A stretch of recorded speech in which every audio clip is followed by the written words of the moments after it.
તો છેલ્લા 24 કલાકમાં 126 તાલુકાઓમાં વરસાદ નોંધાયો। તાપીના કુકરમુંડામાં 2 ઇંચ વરસાદથી વધુ વરસાદ વરસ્યો, જેના બીજી તરફ નીઝરમાં 2 ઇંચ અને ઉમરપાડામાં 1.5 ઇંચ કરતાં પણ વધુ વરસાદ નોંધાયો।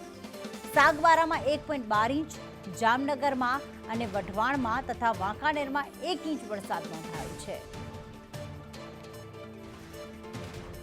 તો છેલ્લા 24 કલાકની અંદર 126 તાલુકાઓ એવા છે કે જ્યાં મેઘમહેર થઈ હતી, વરસાદ વરસ્યો હતો। સૌથી વધુ વરસાદ તાપીના કુકરમુંડામાં થયો હતો, 2 ઇંચ કરતાં પણ વધુ વરસાદ નોંધાયો છે। આજે પણ નવસારી છે, સુરત છે, દાદરાનગર હવેલી છે અને વલસાડ છે, આ 4 જિલ્લા એવા છે કે જ્યાં ઓરેન્જ એલર્ટ આપવામાં આવ્યું છે।